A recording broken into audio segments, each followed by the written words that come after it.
My name is Inez Seitz, and I am 33 years old. For most of my adult life, I believed I had won the kind of love people secretly envy, the steady kind, the kind that grows quietly, without fireworks or chaos, until one day you realize you've built your entire sense of safety around another human being.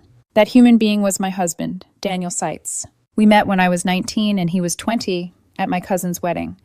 I still remember how out of place he looked among the champagne flutes and forced smiles, hands tucked awkwardly into his pockets, eyes scanning the room like he was trying to escape without being rude. When our eyes met, something in me settled. It wasn't passion or excitement.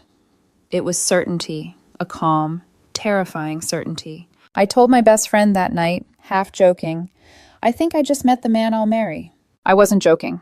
We got married a year later, sooner than planned, because I became pregnant with our daughter, Stella. She's 12 now, sharp-tongued, perceptive, and already far too aware of the emotional temperature in a room. Our son, Noah, came 6 years later. He's 6, sweet, endlessly curious, and burdened with a severe peanut allergy that has ruled our household since the day he was diagnosed. Daniel cried when Stella was born, full, chest-heaving sobs. I remember thinking, this is a good man. This is a safe man. That belief carried me through everything that came next. My parents, however, never shared my confidence. They come from generational wealth, the kind that isn't flashy but seeps into everything, into assumptions and expectations. They never openly accused Daniel of marrying me for money, but they didn't need to. Their silence was heavy with judgment. They insisted on a prenup before agreeing to the wedding. I fought them at first. Daniel stopped me. "It's fine," he said gently. "I get it, it's just paperwork." He signed it without hesitation, smiled, kissed my cheek, and told me he loved me. Looking back, that moment plays in my mind on a loop. Not because of what happened, but because of how little resistance there was. Our wedding was everything Daniel said he didn't care about, and everything I secretly wanted. Big, loud, lavish. My parents paid for most of it because we were still students, and though they disapproved of Daniel, they disapproved even more of me touching my trust fund before maturity. There were awkward moments, snide comments from extended family, subtle power plays between both sides, but nothing that felt like a warning. The marriage itself, at least at first, was peaceful. We were busy, exhausted, in love. After graduation, I joined my father's firm and quickly became the primary earner. I was soon making close to 7 figures a year. Daniel worked a flexible job at a locally owned business. Enough income to contribute, enough freedom to be present with the kids. I didn't mind being the provider. I liked it. Daniel often joked that he was retired early, and I laughed along because I trusted him completely. He never pressured me for money. I gave freely, joint accounts, shared cards, no questions asked. If anything, I told myself I was lucky. Daniel never wanted me to feel like he was dependent. He always emphasized that he had his own ambitions, his own plans. I believed him, until the night he sat down on the edge of our bed and said, "Can we talk about something sensitive?" His voice was careful, rehearsed, the kind of tone you use when you already know the answer, but hope for a different one anyway. I nodded, folding laundry, unprepared for the direction the conversation would take. He asked how I felt about threesomes. I actually laughed. Not because it was funny, but because it was so unexpected it didn't feel real. Years earlier, back when we were dating, we had talked about it once and mutually agreed it wasn't something either of us wanted. We valued exclusivity, trust, the absence of doubt. I reminded him of that. He nodded, then said something that made my stomach drop. I already had someone in mind. Her name was Rachel, his ex-girlfriend from high school, a woman I knew by name, by vague stories, by her presence at our wedding. Daniel had always insisted their relationship ended cleanly. No lingering feelings, no unresolved tension. "She's open-minded," he said carefully, "and I think it could be good for us, an experience." I didn't raise my voice. I didn't accuse him of anything. I just said no, firmly, calmly, without hesitation. I told him it crossed a boundary we had already agreed on, that it would invite insecurity into a marriage that didn't need it, that I wasn't comfortable, and that should have been enough. For a moment, I saw disappointment flicker across his face. Not anger, not resentment, something quieter, colder. Then he smiled and said he understood. "I just wanted to ask," he said. "I'd never force you." He kissed my forehead, told me he loved me, rolled over and went to sleep like nothing had happened. I lay awake staring at the ceiling, trying to convince myself I was overthinking it. At the time, I didn't know that suggestion wasn't curiosity. It was a test, and I had already failed it by trusting him. The first real crack didn't come with shouting or slammed doors. It came quietly, on an ordinary weekday that was supposed to end like every other. Noah had been home with a temporary babysitter that afternoon. Our regular nanny was sick, and the replacement was only meant to stay a few hours. I remember hesitating before leaving for work that morning, running through the usual checklist in my head. EpiPen? Peanut-free snacks? Stella's peanut treats locked in her mini fridge? Noah had lived with his allergy long enough to understand the rules. He knew not to eat anything unfamiliar. But he was 6, and 6-year-olds trust the world more than they should. I was in a meeting when my phone buzzed. Once, then again. I ignored it at first. I shouldn't have. By the time I stepped out to call back, my hands were shaking. The babysitter was crying. Stella had taken a chocolate snack from her room earlier, one that contained traces of peanuts. She'd been distracted, called away to help with something, and left it in the main fridge. Noah had found it later. Chocolate was his weakness. He didn't know it was dangerous. He went into anaphylaxis within minutes. The babysitter called an ambulance immediately. Stella rode with them, pale and silent, clutching Noah's hand while he struggled to breathe. They rushed him to the hospital. I asked the one question that mattered. "Where's Daniel?" She hesitated. I called him first," she said. "He didn't answer for a while. Then he came, but he left." My heart dropped into my stomach. According to the babysitter, Daniel arrived at the hospital, spoke briefly with the nurses, muttered something about it not being serious, and said he had urgent work to attend to. Then he walked out. Left his son in an emergency room. Left our daughter with a babysitter who didn't know what to do. Left. I drove to the hospital in a haze, my mind screaming one question over and over. Why would he do that? Noah was stable by the time I arrived. The doctors told me the reaction hadn't been as severe as it could have been, only because the ambulance had arrived quickly. They monitored him for a few hours, ran tests, reassured me that he would be fine. I thanked them through tears I didn't realize were falling. I paid the babysitter extra, apologized repeatedly, hugged Stella until she cried into my jacket. And still Daniel wasn't there. I tried calling him, straight to voicemail. When we finally left the hospital and headed home, a knot tightened in my chest.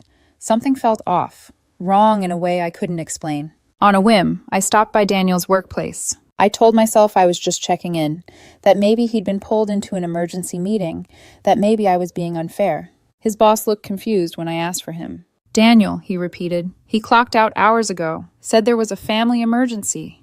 My vision blurred. I thanked him, walked back to my car, and sat there gripping the steering wheel until my knuckles turned white. If he wasn't at work, and he wasn't at the hospital, then where was he? I called Daniel again.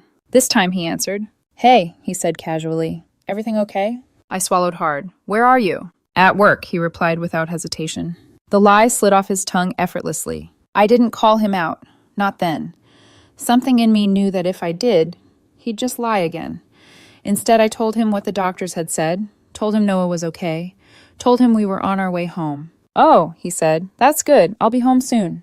When he came through the door later that evening, he acted like nothing had happened. He hugged the kids, kissed my cheek, asked what was for dinner. We laughed, ate together, put the kids to bed. Every smile felt like glass in my mouth. That night, Daniel fell asleep easily. I didn't. I waited until his breathing deepened, then carefully lifted his phone from the nightstand. We had always shared passwords. I'd never had a reason to doubt him. He had access to everything of mine. I had access to everything of his. Or so I thought. I checked messages first. Nothing unusual. Photos. Clean. Emails. Boring. WhatsApp. Empty of anything suspicious. For a moment, relief washed over me, and then anger at myself for doubting him. Then I opened Facebook. It prompted me for an app lock. My stomach dropped. Daniel barely used Facebook. When he did, it was to scroll mindlessly or check in on old friends. There was no reason for an app lock, and yet, there it was. I tried guessing the password. My birthday. Noah's. Stella's. His father's. Nothing. The security question appeared. When is her birthday? Her. My hands went cold. I sat there in the dark, heart pounding, trying to make sense of it. On impulse, I remembered something Daniel probably hadn't. His old tablet. The one he'd stopped using after getting a new one. The one he'd handed down to the kids. The one that had been tossed into a drawer months ago. I waited until morning. After Daniel left for work and the kids went to school, I dug through the closet until I found it. It still worked, still held a charge. And when I opened Facebook, he was still logged in. I clicked on his messages. And just like that, the life I thought I had shattered. There were hundreds of messages, years worth, between Daniel and Rachel. Messages mocking me, mocking my trust, mocking the fact that I paid for everything while they laughed behind my back. Messages about hotel meetups disguised as work trips, about money he'd taken from our joint account to send her, about how he'd never really loved me the way he loved her. One message froze my blood. I should have never married her, but the money made it worth it. I felt something inside me break, cleanly, decisively. I didn't cry right away. I took screenshots. Every message, every date, every confession. And as I did, a terrifying calm settled over me. This wasn't the end. It was the beginning. I don't remember sitting down. One moment I was standing in the middle of the bedroom, holding Daniel's old tablet like it might explode in my hands. The next, I was on the floor with my back against the bed, knees pulled to my chest, staring at a screen that kept proving, over and over again, that my marriage had been a lie. The messages didn't start recently. That was the first thing that shattered me. They went back years, farther than I wanted to admit. Threads of flirtation woven between mundane conversations about groceries and school pickups, inside jokes that excluded me, plans disguised as errands, work trips that were never work trips at all. Rachel wasn't a mistake. She was a parallel life. They talked about me like I was a character in a joke they'd both grown tired of telling. She's so trusting. She never checks the account. Sometimes I feel bad, but then I remember the lifestyle. I scrolled until my fingers cramped, until the words blurred together, until pain stopped feeling sharp and became dull, like pressure building behind my eyes. There were messages from the day Noah went into anaphylaxis. Rachel, where are you? Daniel, hospital, kid thing. I'll leave soon. Rachel, already? Daniel, she's overreacting. I'll be there. I tasted bile. He hadn't just left our son. He'd left him for her. I wanted to scream, to throw the tablet across the room, to wake Daniel, shove the screen in his face, and demand an explanation that I already knew wouldn't satisfy me. Instead, I did something I never thought I was capable of. I became methodical. I took screenshots of everything. Conversations, dates, bank transfers, photos I didn't want to see but forced myself to document anyway. I sent them all to my phone, created folders, backed them up to cloud storage I knew Daniel couldn't access. Then I erased my footprints. I deleted the screenshots from the tablet, cleared the cache, closed the app. By the time I was done, my hands were steady. That terrified me more than the tears ever could have. Daniel came home that evening and kissed me like usual, asked how my day was, complimented dinner. I watched his mouth move and wondered how long he'd been practicing lying like that. That night, I didn't confront him. I waited. Over the next 2 weeks, I lived a double life of my own. On the surface, nothing changed. I laughed at Daniel's jokes. I packed his lunches. I kissed him goodbye in the mornings.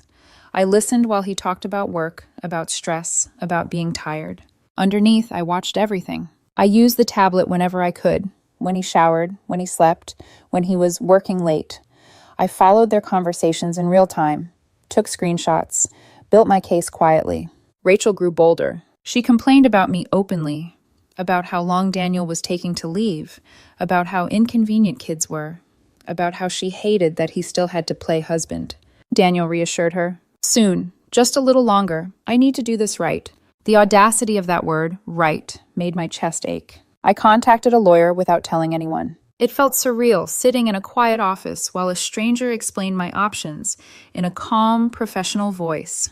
The prenup my parents insisted on all those years ago suddenly became the most valuable document I owned. No alimony, clear asset separation, custody discussions, but nothing that favored him by default. I signed retainer papers with a hand that didn't shake. At home, Daniel started planning another work trip, a hotel stay. Rachel asked for the room number before he even arrived. That was when I knew. I printed the screenshots, hundreds of pages, conversations reduced to black ink on white paper, ugly, undeniable, impossible to spin. I placed them in a thick envelope and left it in my car. The morning of the meetup, Daniel kissed me goodbye and said he'd be late. I smiled and wished him a good day. Then I waited until he left and called my parents. I told them everything. There was silence on the other end of the line when I finished. Then my mother said my name softly, like she was afraid I might break if she said it too loudly. They didn't say we told you so. Not yet. They offered to help with the kids. I accepted. I packed bags for Stella and Noah, while my heart cracked a little more with every folded shirt. I told them they were having a sleepover at Grandma and Grandpa's. Stella looked at me too closely but didn't ask questions. Children always know when something is wrong. I watched the driver take them away and stood in the driveway long after the car disappeared. Then I got in my own car and drove to the hotel. I didn't feel brave. I felt hollow. I took the elevator to the floor I already knew, walked down the hall like I belonged there.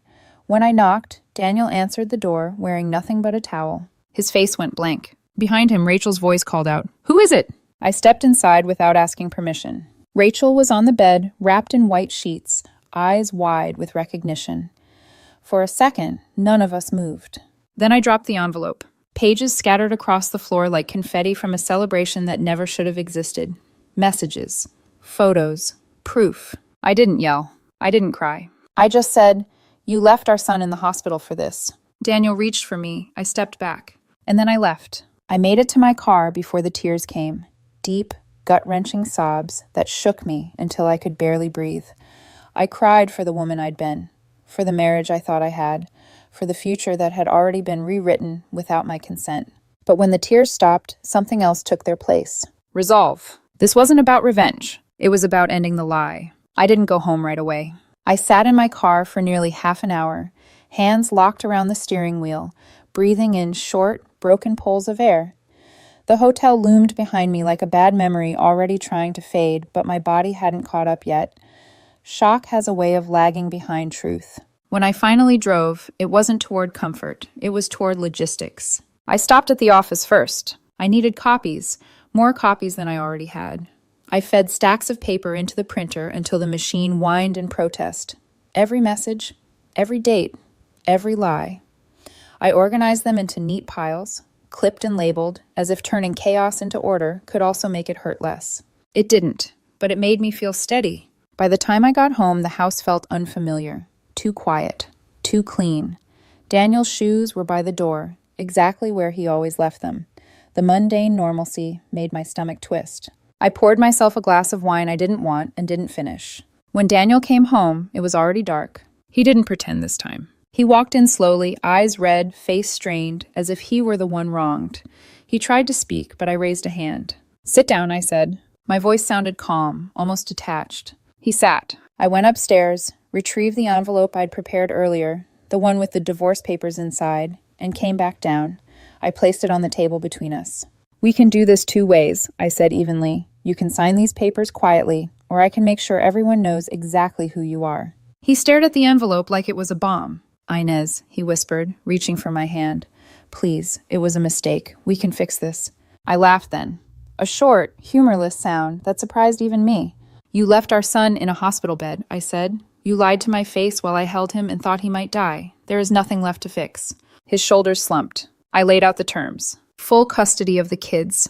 Supervised visitation at first. Something I knew he'd fight in court, but something I also knew would scare him. No alimony. No assets beyond what the prenup already allowed. Clean. Quiet. "If you don't sign," I continued, "Rachel's married friend finds out. Her workplace finds out. Your parents find out. Everyone finds out. And I won't lie for you. Ever." He cried. I didn't. He asked what I'd tell the kids. "I'll tell them what they need to know," I said, "not what makes you feel better." He refused to sign that night. I expected that. So I gave him 5 minutes to pack a bag. When the door closed behind him, I didn't collapse. I didn't scream. I sat on the couch and stared at the wall until the house settled around me again. Later, alone, I poured another glass of wine and finally let myself cry. Not because I wanted him back, but because letting go hurts even when it's necessary. I don't know exactly what comes next, but I do know this.